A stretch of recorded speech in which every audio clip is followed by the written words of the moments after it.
Hello, hello. This is Christina Barr. You're watching Black Tea News.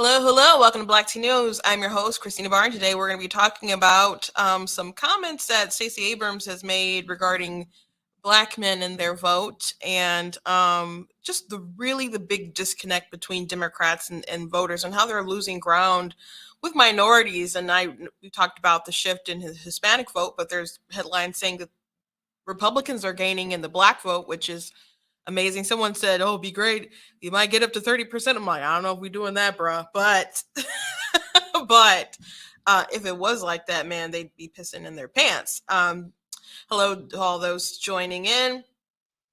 Also, want to talk about Twitter, what's going on Twitter. Elon Musk has had his takeover. He fired a bunch of people, but people are losing their minds because he's doing a verification system. And then some people tried to troll Elon Musk and ended up suspended. And then I think he'll probably let Kathy Griffin back, but who knows? Last I saw, she was permanently suspended and using her dead mother's account to tweet because apparently she's a Twitter addict. Anyway, thank you guys for joining in today. If you like what I do here, please go to blacktnews.com. Black like the color, tea like the drink. And if you like what I do here, please consider leaving a donation on the website. It costs to stream, costs to run my website, it costs to travel, costs to you guys like when I do fancy videos and stuff, the software, all that stuff has a cost to it. If you would like to help cover that overhead and want to participate, you go to the website, and I very much appreciate if you could leave a donation. Otherwise, I thank you guys for sharing and liking, subscribing, tagging people. Thank you to everyone new who subscribed over the past couple of days on my YouTube channel, which I think, which by the way, it was like over 1,000 people in the past couple of days, which I told my nephew that. And I said, Daniel, I got like over 1,000, subscribers in the past couple days. And he's just like, Ryan has millions of subscribers. I'm like, Daniel, not everyone is Ryan. I'm like, that's really impressive. I'm like, Ryan is like a one-of-a-kind kind of person. Like, I know a lot of people have millions of followers, but Ryan is like a powerhouse on that channel. And I don't understand the kids watching other kids play. I would have never been into that as a kid. My nephew and my nieces like watching other kids play toys on YouTube, but a lot of people apparently do that because he has millions of subscribers. So I'm just like, Daniel's a good thing. It's a good thing. Just just say, oh, CC, that's really good. But it was just, taking me back down to reality, I suppose. Everybody got to get humbled here and there. But yeah, I think the video that, the video that obviously has triggered this jump in my subscribers is probably my video on Dylan Mulvaney, which actually people on TikTok reported. I won my appeal, and then more people got upset and then reported again, and then it got taken down. But I wonder if it was even like reported by like en masse by people. Maybe it was, but I wonder if I don't know, it could have been Dylan himself or just some people close. I told a friend of mine that it got taken down, and she said she's pretty sure that the algorithm is protecting him. If you don't know who Dylan Mulvaney is, he's a former Broadway star who decided to document his experience as a trans woman and his experience with girlhood, and he got sponsorships with Ulta and Tampax, which is really ridiculous, obviously, because he definitely can't have a period. And he just was recently at the White House, so he's gotten a lot of press, and people are talking about him. And I did a video, and I said, if people are upset with blackface, why aren't they upset with this? And people are like, that's different. And I will say, how? And they're like, well, race is different. I'm like, one of the tenets of critical race theory is that that sex is a I'm sorry, not sex. Race is a construct. So social construct. So they didn't have any answers. They didn't have any answers. Just didn't like what I said. So they reported it, and I'm like, okay, I'll put on YouTube, and it's got over 400,000 views on that. So anyway, thank you to everyone who's joined me from there. Appreciate it very much. So please check out different articles that I have on my website. I just dropped one about something I've been talking about lately and something I'll dive in today. But my experience, and again, this is a lot of it's anecdotal on my part, but just stuff from I've observed, that just how white liberals are so different than like everybody else. And there's such a huge disconnect with minority voters, and Democrats are starting to hemorrhage. And I'm not talking about classical liberals, I'm talking about like these moderate liberals are leftists. They're progressives or regressives, as Dave Rubin would call them, who considered himself I think he still considers himself a classic liberal, but former, I guess, normal liberal. But yeah, they're very regressive, and they don't they'll fight for the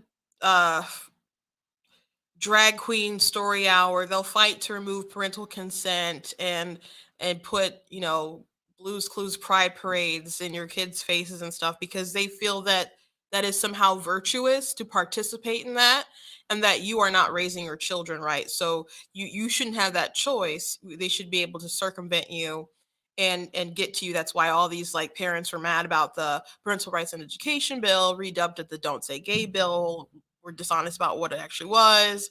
And obviously, I think there are plenty of normal people, even very normal Democrats, who don't like the direction of what the very loud section of their party is doing. But at the same time, you have a lot of people in leadership who have decided to just placate to those very loud, radical people. And it's become a party of mutilating the kids, or protecting the kids. Like, those are your options, particularly in this midterm. And not just like mutilation, but indoctrinating the kids or not indoctrinating the kids with, and not just with CRT kind of stuff, critical race theory stuff, which is in the schools, by the way, particularly in Michigan. The Detroit superintendent admitted it flat out that it's in the schools, but just like sexual explicit stuff in the schools as well. It's just very weird. And when you want somebody like Governor Gretchen Whitmer to address it, they like, you guys are just trying to create wedge issues. I'm like, excuse me? Like, this shouldn't be a wedge issue. So I know they're just different people, and I decided to finally put my thoughts to page. But so you guys can check that out, blacktnews.com. I suggest and I recommend that you share it around. I think it's a fascinating read. And go ahead and share that. But I also have a thread that I want to get through today that has some similar sentiments from a Muslim minority. He's from the left side of the aisle. He's going to vote Democrat, but he can't tell his friends and family or blame them to not, if they don't support Democrats, because he sees how they're just bypassing all of the concerns from communities that are more conservative at heart. They're more conservative at heart. So anyway, check out that article. I want to thank Bride and Michigan Packham in their studio. If I say something today that triggers you, they don't care. I don't care. It doesn't work like that. They just like to uplift conservative voices, and they've done a phenomenal work throughout this cycle. I'm looking forward to tomorrow, but I'm also like, getting the results. But we'll see what happens. We'll see what happens. Also check out different merch like the Be Better Not Bitter. We got the I'm Not the Victim You're Looking For, and the mug, all kinds of goodies that you guys can check out on the site. So let's jump into it. I don't have a meme for you guys today, but going back to what I was just saying about my article, there's this MSNBC contributor, and I believe there was a viral I'm surprised that MSNBC is even sharing this, because I also saw it on TikTok. I saw it on Twitter first, but they're sharing it out on their page. But maybe they're just in it for the click, so they can, even though their guys got basically dunked on, they're still sharing it. So two liberals were on a panel together, and one is the MSNBC host, and he's like, democracy is in danger, democracy's in danger, don't you believe democracy's in danger? And there's making black people not vote. And Shadi was just like, what?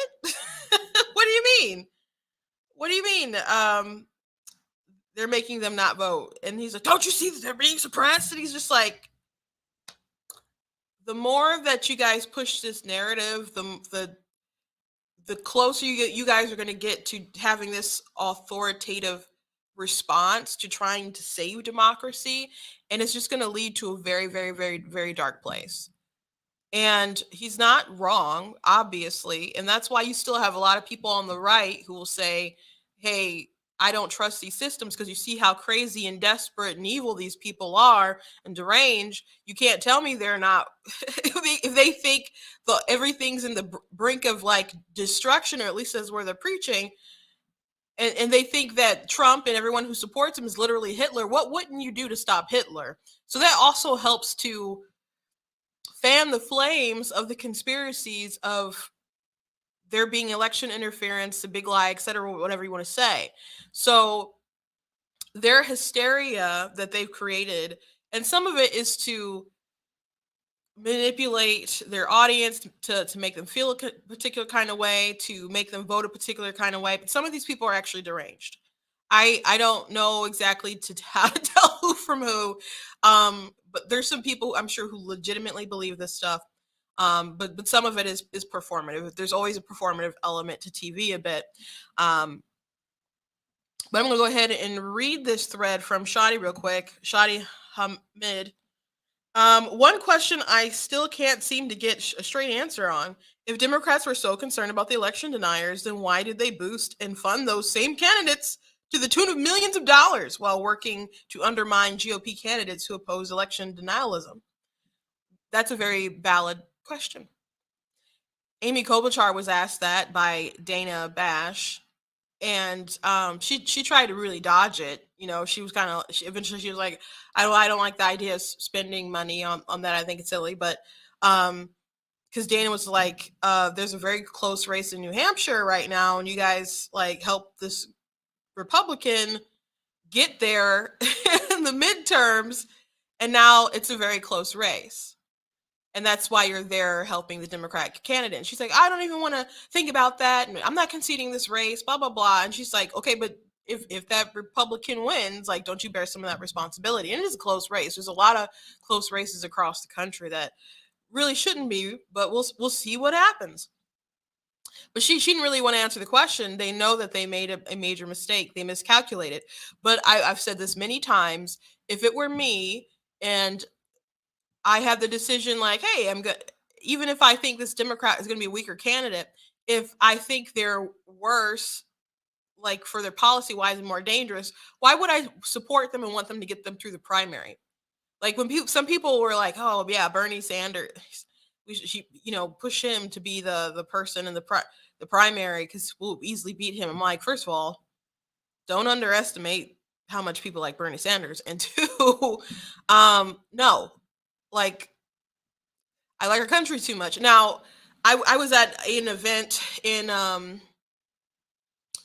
gosh, what year was it? Was it 20? I think it was the bite. I think it was before the Democrats like picked their person for the 2020 election. And so I was at a friend's church, and he had like a meeting with all these pastors, and they were talking about the stuff that the Trump administration was doing, possible things that could happen. And a lot of the pastors there were like, don't even take pictures of me, because I don't want it out on social media that I even took this meeting, because they don't like Trump. They don't want their members to know that they were there. They're like, I'm willing to hear you out, but I don't like this man. And some were clearly Democrats. So it was mentioned, somebody mentioned like, well, what if Bernie Sanders won? And they're like, that's not going to happen. Or they didn't want to support him. But I think it's interesting because Biden, like they basically gave him power anyway. Like you want the socialist over the budget or whatever the heck he's over. So they were so concerned about him, but it's not like Biden just like pushed all these really, really extreme wackadoodle people away. No, he like just stuffed his house full of them, his administration full of them. So whatever they were scared about Bernie, they're still getting really extreme stuff with Biden. Bernie Sanders has gone on television and praised Biden loads of times. So though they were some non-crazy people who decided to vote for someone who they thought was safe, but Biden's always had like a jelly spine. And they made a mistake. But anyway, I wouldn't have supported Bernie in any sort of sense because one, you wouldn't take that risk, and I still thought he was pretty bad. So if you think someone is worse, don't support them in the primary. Don't do that. But they wanted to support Republican candidates because they thought they'd be easier to beat. It's just I understand the strategy, but at the end of the day, for the good of the country, you want the same person to win. I went to the primary debate between Haley Stevens and Andy Levin a couple months ago, obviously, and I guess I don't know. They're not my Congress people, so they're still in the state, but I didn't pay them a ton of attention. But now one of them was going to be my congressperson, and so Andy Levin, I'm just like listening to their answers. I'm like, man, he's really. I don't like either one of them. A Republican, they're Democrats, But I'm just like, man, he's super left, just super left. And then I was like, oh, later I'm finding out he's like on the progressive like party, like chair of whatever group they have. Like he is meant to be like the left of the left of the left. And so I'm like, okay, I don't want her to win. I don't want her to beat Mark Ambrose. I'm going to not vote for Haley Stevens. I'm going to vote for her opponent. But I was glad that she still beat him in the primary because I think he is worse. Do I think she's going to still vote, hand in hand with most Democrats? Absolutely. I do. But I still think that he is worse, especially with some of the answers he gave, some of the stuff they were pushing. Like they even like tried to dig at her because she had the support of some pro-Jewish group, and they're like, "Aha! See?" I'm like, "What the?" And by the way, his crowd of people were really rude. Like she obviously had more black support in the room, and so it seemed like she had more areas. It was in Pontiac, and there were more black people in the room who supported her, and he had people from I don't know whatever like white deep blue areas they were from, and they were booing. There was a Republican who came who didn't end up winning. The Otter, I think it was, came to speak, and he gave just a Republican stump speech basically in a room full of Democrats. It didn't go well. But the Andy Levin's people were like loud and booing him and stuff. And then the black people, like we in a theater, and the black people's like, that ain't right. That's rude. Like, be quiet. Like, give the man his time. It's shushing the angry liberal white folks. So it just tickled me because usually people think that the black folks are the ones who are loud, but they were so rude acting up. But anyway, and I was glad Andy Levin lost that primary. And either Ambrose or Stevens will win. I'm gonna vote Ambrose, but I want the best outcome for the country. I want the best outcome for my congressional district, for my state, for my country, etc. Period. If they are really that scared about Republicans, then they should not have done what they did about funding all these people who are into election denial. Right. So it just kind of underplays the threat. Let's read on. He said, if you really thought Trumpism was fascism and Trump was basically Hitler, because that's the only analogy that Americans seem to be aware of, then would you really want to support fascist candidates in the name of defeating fascism? Yes, it's anti-democratic to say, vote for us or democracy will die. It's a way of foregoing accountability. Democrats are basically saying, even if we govern badly on the local level, even if we promoted radical policies on crime and gender, vote for us regardless. Beyond saying the GOP will end democracy, what exactly is the affirmative case Democrats are making to say Arab and Muslim voters in Dearborn? Do they really think they can promote extreme ideas on crime, gender, and race and then still take Muslim voters for granted? They absolutely do. They do it all the time. It's not a new story. It's absolutely not new. It's absolutely not new in the least bit. Someone asked, do I go live around this time every day? Monday through Friday, I do. I absolutely do. Thank you for asking. The elephant in the room in America's democracy debate is the Brown backlash. This is where it gets interesting. Why don't Democrats stop alienating people of color with ideas and policies that disproportionately irritate, anger, and affect people of color? That would be a good start. Absolutely. So he mentioned Dearborn. It's a national story where people in Dearborn were upset, went to you know, school board meetings, and it was people beyond Dearborn. I don't know how many people were just in Dearborn at first, but then when it was like was it a Tuesday meeting, and then there were so many people there they had to basically shut it down and redo it on that Thursday. So then you had like people from all over, and you had Matt DePerno and Christina Caramo come out and also engage in that too.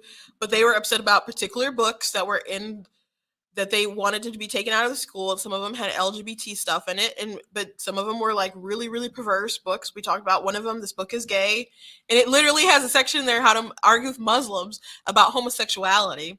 It has it instructs people how to go on apps so they can meet homosexuals, and it has all this like explicit details about how to have sex and please yourself and please other people, etc., with pictures and diagrams, etc. So it's geared toward 14 to 17. Why? Why does a book like that exist? Period. And why is it in the school libraries? So I've heard people on the left defend it saying, oh, well, no one assigned it to your child. If they pick it up, that's their problem, or that's your fault as a parent or something. It's so weird. Like they want to blame you, and then if you're like, no, I'm gonna like cut the head off the snake, I'm not gonna allow you to get access to my children, then they're upset because they actually feel entitled to access of your children. Like the teacher is upset because of the parental rights and education bill, and they can't come out and say to the kindergartners and say, hey, I'm non-binary, and I can't tell my children about my relationship with my gay lover or something, and they get so upset about that because they want to share these things because kids are impressionable. When Peppa Pig decided to have people started to petition to put a gay character on Peppa the Pig, which is a huge cartoon show. My nephew, my nieces, I guess, have grown out of it now, but they were into it like most kids. There's a Peppa Pig play place or whatever at the mall closest to where I live, and people love this show. And there was a big petition saying, "Hey, put somebody gay on there." And something that they said in the petition is, kids, it's important to do it because kids are impressionable.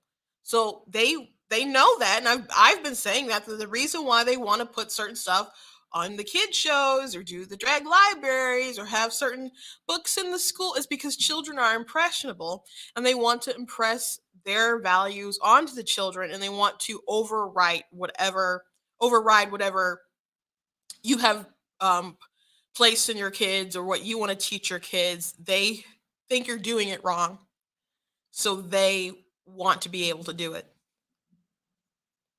And obviously there's a lot of people who are gonna be like, no, that's not cool. A lot of minorities have some kind of faith instilled with them that are more conservative, that teach you to deny um, your fleshly destructive behaviors to seek a greater truth, when progressivism is more like, no, you give in to your base desires, you find yourself in your sexual identity, in your gender identity, in your racial identity, and they obsess about that so much, they make it so important about who everyone is, some kind of ism. But everyone doesn't really function like that in the real world. So when Tudor Dixon and Gretchen Whitmer were together on a debate stage, and Tudor Dixon's like, people have been waiting for you to comment on this, and the best Whitmer could say is, you're trying to divide people. This is a wedge issue. It shouldn't be a wedge issue. And by declaring it as a wedge issue, you're just on the other side of the wedge. So, yeah, why should these parents in Dearborn support the Democrats if they're going to be like, no, we should totally have that sexually explicit content that tries to convert Muslims into gay kids in the libraries?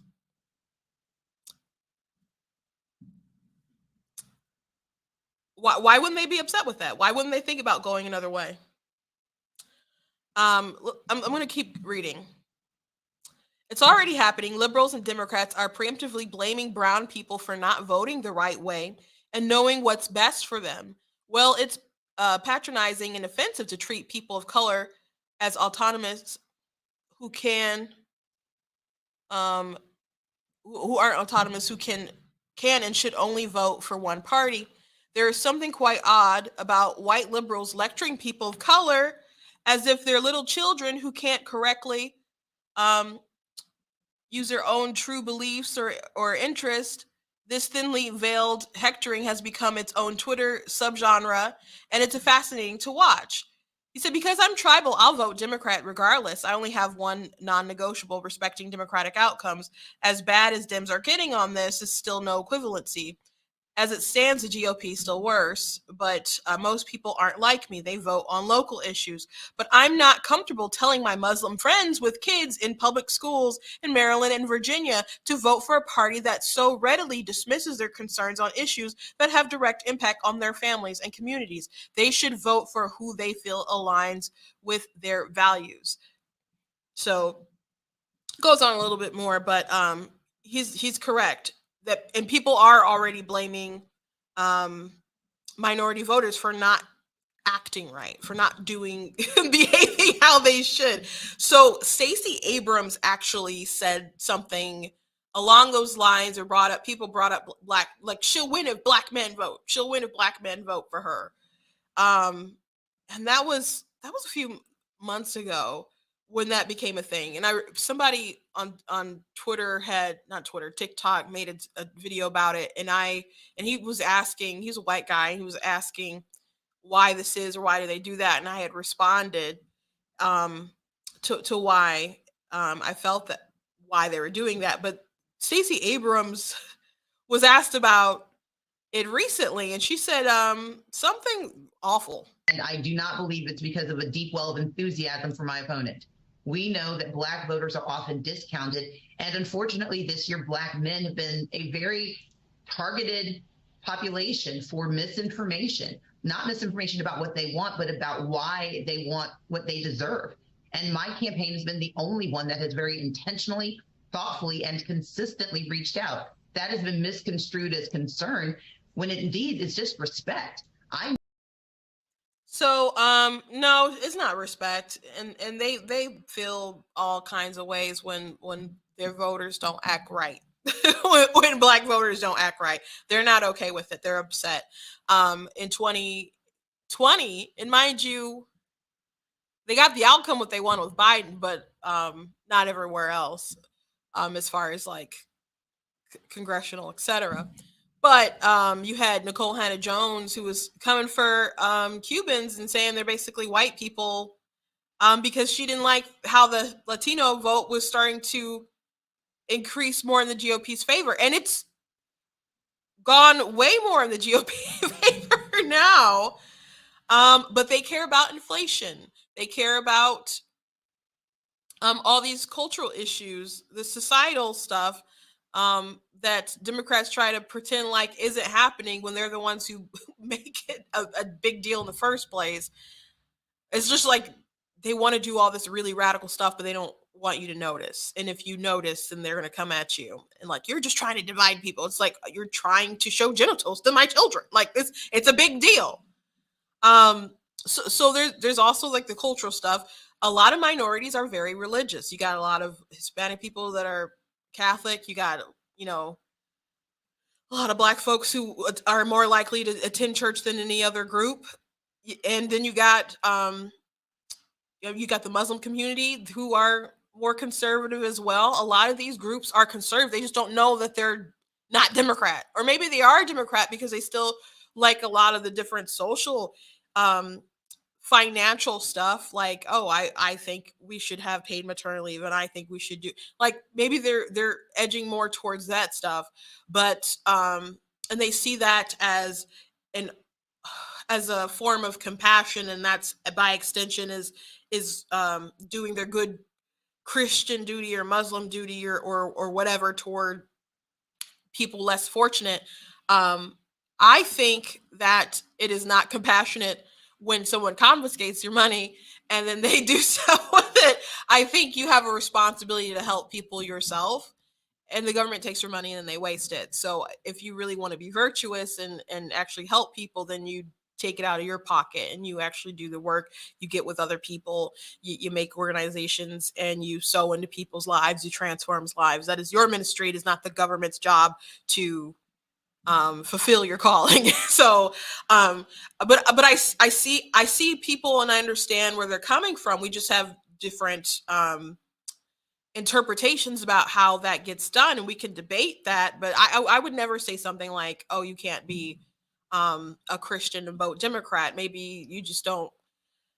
I just have to understand your perspective on why you're voting that way, and then we can debate, because at the end of the day, I think that you're voting incorrectly, especially when it comes to some of those issues like abortion and other things. But I wouldn't personally just write someone off. But a lot of people have conservative roots. They just have to kind of wake up. My dad was a Democrat, and my oldest sister, she was going to school, like an inner city school, and the teacher, her government teacher, decided to have like a test, and then he was like, okay, you'll be Republican or conservative, liberal, or Democrat, whatever. This is what they believe, and the majority of people in this class found out that they were conservative. So much so that later the school asked them to stop giving that test, by the way. But she went home and she was like, Dad, I'm a conservative. He's like, what? And she's like, Dad, you're a conservative too. And he wasn't thrilled about, you know, Bill Clinton and all kinds of other stuff. He wasn't crazy about the Democrats, for years. So it wasn't that hard for him to wake up. I don't really remember my dad not being a Republican. I mean, I remember him listening to Rush Limbaugh, and he would go to barbershops just to argue with people. Like, we can do that on the internet. You couldn't do that back then. So he would I remember him going on Drudge and looking at all these articles and printing stuff out. And yeah, he would go find people to argue with, because he was just so into it. When I got a job at the Michigan Republican Party, he was just calling me nonstop. Like, when I got to work, middle of the day, when I got home, I'm just like, I can't tell you everything, Dad. I can't tell you everything about what's going on. But Stacey Abrams absolutely believes that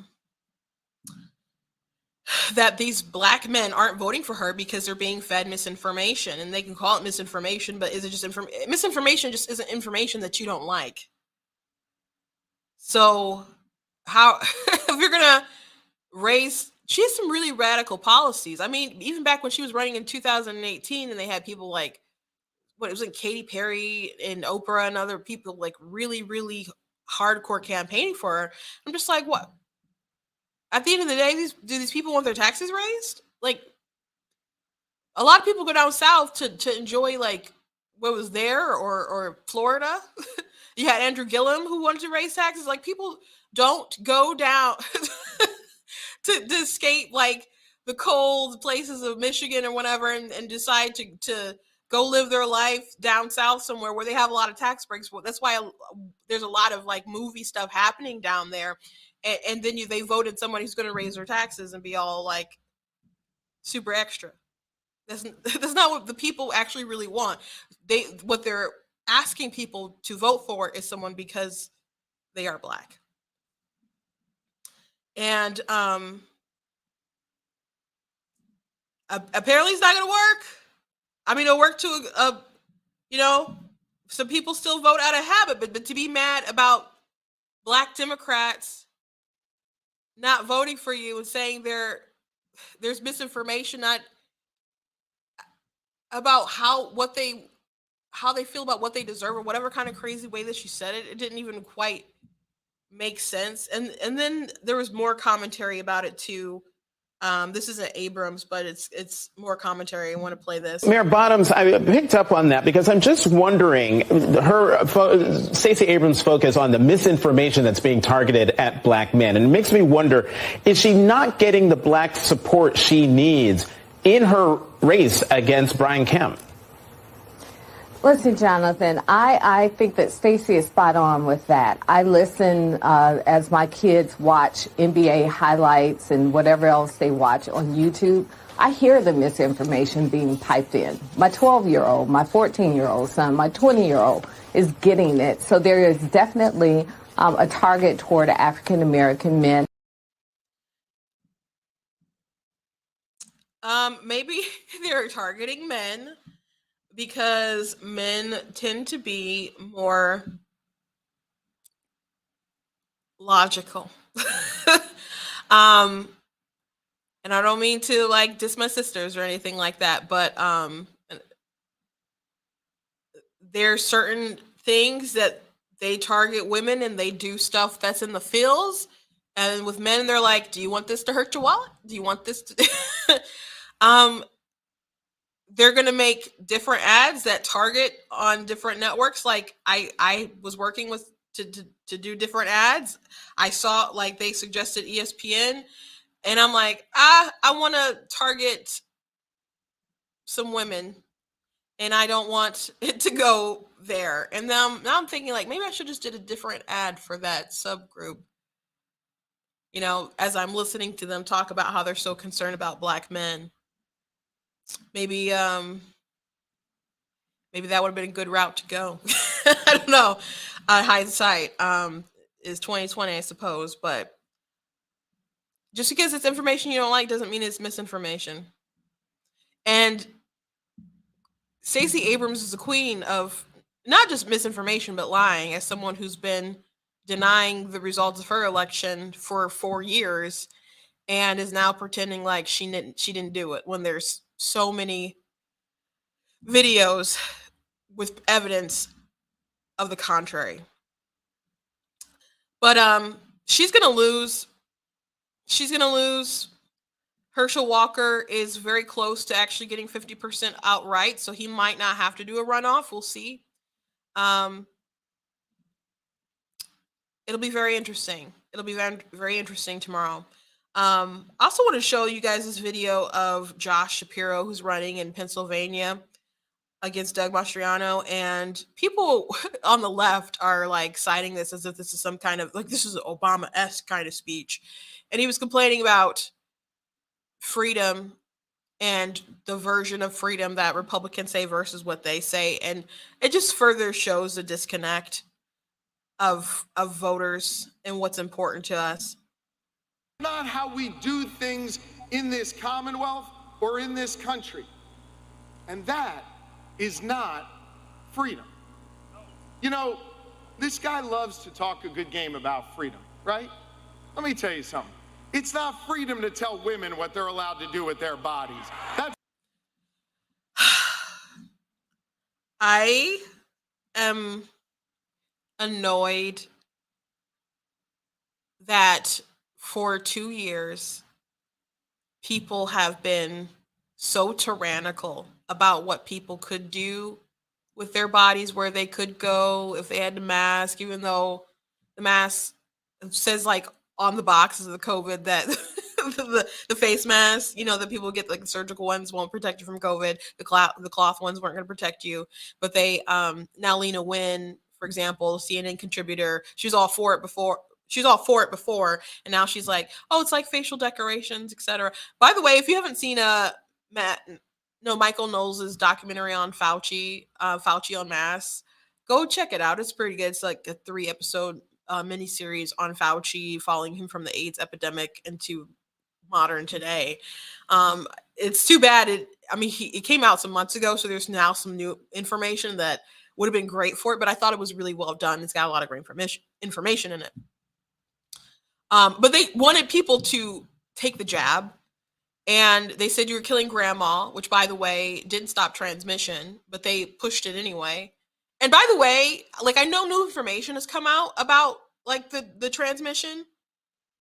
But But there was always reports about people still being able to spread it if they got the jab.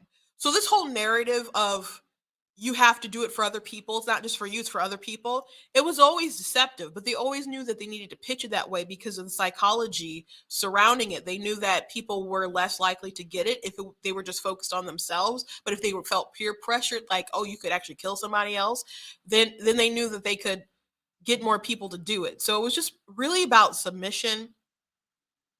They were saying stuff like deny them access to the hospital if people didn't take the jab, which was insane to me. There are people who were on transplant lists that they wouldn't allow to get organs. So they were just like, well, I guess I'm going to die because I'm not conceding. People were so extreme the past couple years. And now they want to be like, my body, my choice. And it's sickening that that's the narrative. It's sickening that so many people are going to get away with it, or they're trying to get away with it. Like it would be just no sense of justice at all if Whitmer gets reelected tomorrow. And these people like Shapiro, Josh Shapiro, and Biden, and all these folks who did not care anything about bodily autonomy, and now a woman's choice to do what? A woman's choice to not put her kids into the best school district that's right for her, best school for her, and the dollars following her child and funding children instead of systems. Not school choice. They don't mean that. They don't mean like the choice whether you're going to get jabbed or not. They don't mean that. They just mean the choice to choose abortion. And that's wild to me. It's wild to me. It's wild to me that more people aren't just being called out on it. But I want when people vote tomorrow, I want them to remember these people don't actually care about bodily autonomy. And I got into it with somebody today, and they're saying it's not the same because you could have killed all these people. I'm just like, the vaccine didn't stop transmission. So the vaccine didn't stop transmission. You can't guilt people with you have to take it for other people because it didn't stop transmission. But on the flip side, you can stop elective abortions if either you believe in bodily autonomy or you don't. And most people don't have a consistent stance with this, especially like people on the left. But that's just how they are. But if your position is truly, well, bodily autonomy is an absolute, and when someone's life is on the line, when the public's health is on the line, that interest is on the line, then you can impede upon people if necessary, if it's going to save lives. Congratulations, that is the pro-life position. We understand there's a conflict of rights between the mother and the child, but there's got to be a better solution than death, okay? So, again, these people are pretty despicable. Just want to point that out. They don't actually care about bodily autonomy and telling a woman what to do. They don't care about a woman's freedom. They only care about if the woman is going to do what they want. Did he condemn Sonny Houston for calling Republican women cockroaches? Which, by the way, that was such a dumb thing to say. Because why wouldn't Republican women vote for Republicans? It's like she's so offended. Because she's probably just offended that there are Republican women. She said it's like roaches voting for Raid. But they're doing what's right by them. That was their choice. They don't believe in choices like that. They certainly don't believe in respecting choices like that. So keep listening. It's not freedom. It's not freedom to tell our children what books they're allowed to read. Okay, that's all I wanted to hear from this. I just wanted to get to that point with the books. It's not freedom to tell your kids what books they can read.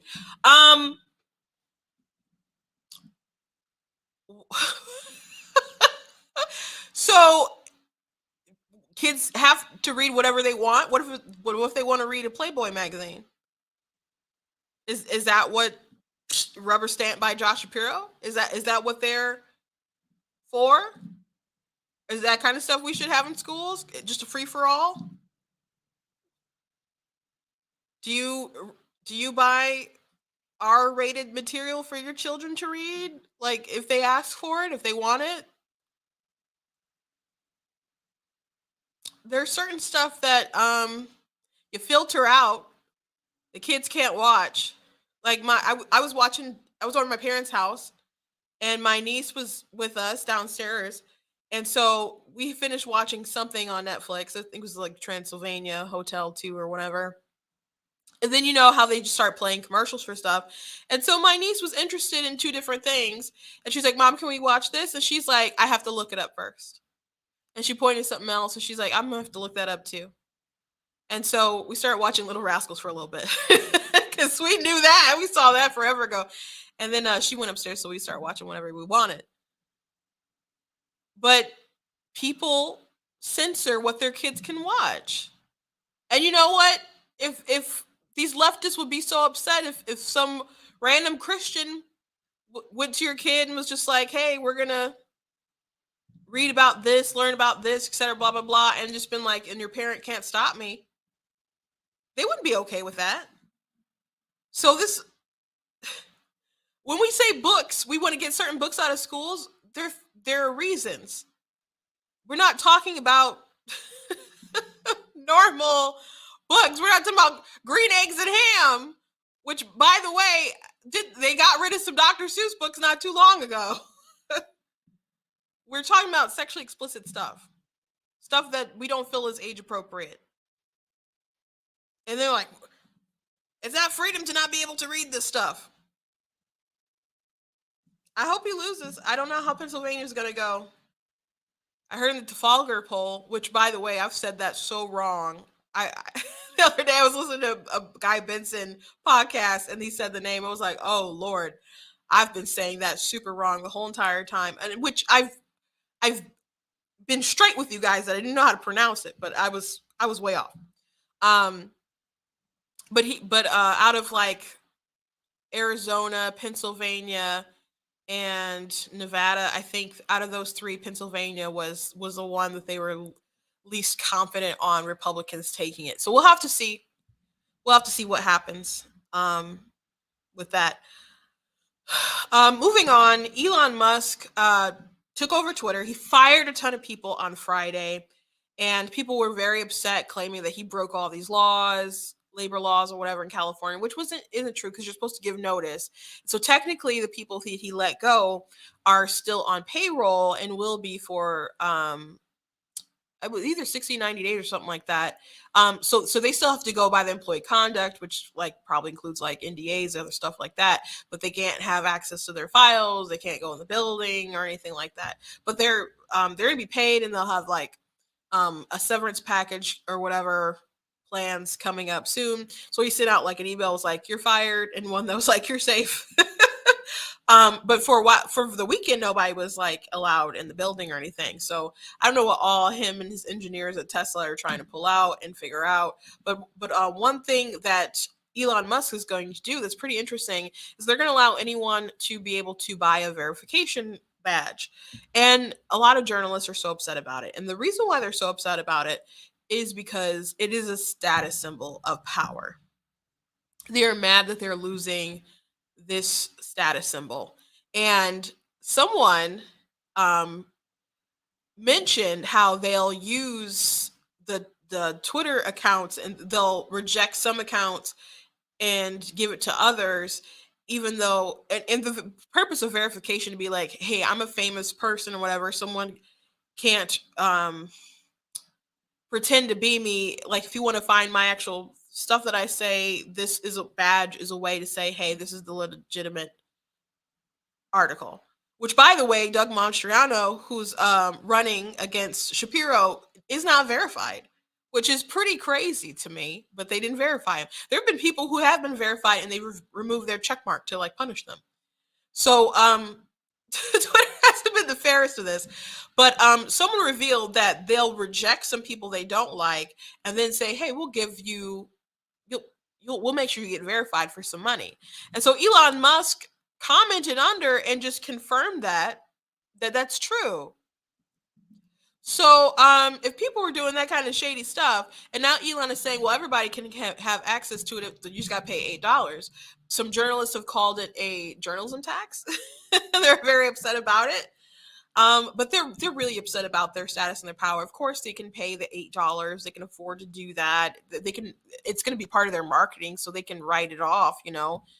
So it's not really about the $8 being a burden, and you'll still get different perks from paying that $8, including, they said, uploading long form videos. I would definitely.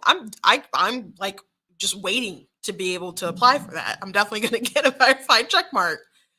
But they're mad because anybody will be able to obtain it. They're like, oh, this is gonna belittle journalists, and any Joe Schmo is gonna be able to upload information and news, and people are gonna think it's true and think it's real, and it's gonna help with create more misinformation. And it's like, you professionals aren't the authority on truth, and they've tweeted some untrue things. They've pushed conspiracy theories that have spread like wildfire. As a matter of fact, it's funny when you can refer to like all the dumb things that the blue checkmark people have said on Twitter. So I think it'll be good that the dynamics will shift, but being so upset because other people are going to be able to be verified, get over it. But to prove a point, a lot of people changed their name to Elon Musk and used his picture to prove that, hey, if everyone is verified, then you can just impersonate people. But their handles are still different. So like the name might say Elon Musk, but under it, it will still say, for example, Kathy Griffin. So Elon Musk decided to get rid of her account and suspend her. And then people are flipping out because he suspended her. And he's like, it's been against the rules to impersonate somebody. And people are like, it was a joke. It was a joke. She was trying to prove a point. And it's funny because this all started because the Babylon Bee tweeted out that Rachel Levin has won Man of the Year. And Rachel Levin is the Assistant Health Secretary who is transgender. And won Woman of the Year, or was one of the honorees for Woman of the Year for USA Today or something like that. So they did their joke, and they've been locked out of their account since March. Now, they were told by Twitter, if you delete this, then we will restore your account. And they're like, no, Rachel Levin's a man. We're not going to retract this because it's true. So they've just been locked out, waiting for, I guess, for Elon to unturn that key. But they stuck to their guns. And because they stuck to their guns, Elon, reached out to Seth Dillon, who's over the Babylon Bee. And they actually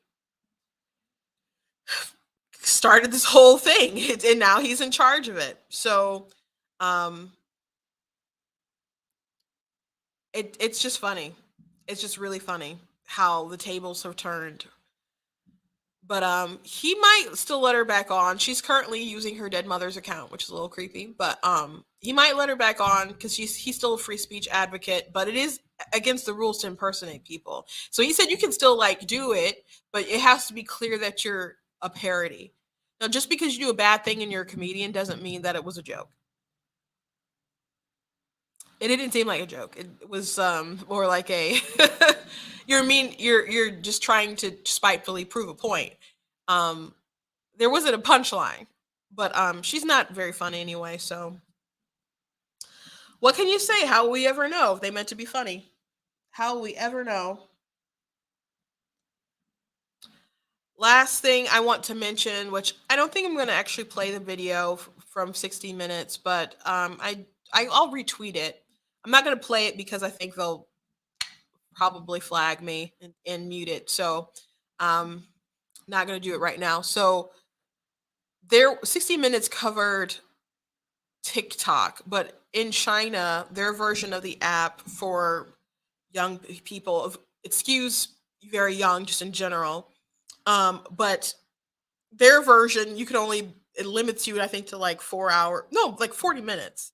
40 minutes. And it's skewed in educational stuff. And everywhere else where they outsource it, you've seen the junk that's on TikTok, probably, right? This the dancing, the music, but a lot of like the gender identity stuff that they push really, really hard. It's not like that in China. They push their kids towards engineering and science and all that other kind of stuff. And they want us focused on junk. So in the US, like they ask kids, like, what do you want to be when you grow up?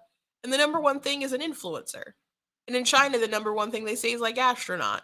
So they understand how they're manipulating worldwide audiences to destroy their competition in the long run, because they're conditioning their kids to have healthier sort of achievement goals, limiting their time on this really, really addictive app, versus everyone else across the world is seeing some junk, some really divisive stuff. There's just this huge explosion of like the gender identity weird stuff on there. And if you that's like the one thing that's really hard to even talk about, to criticize it and engage in a conversation about, because people were just like mass report your stuff.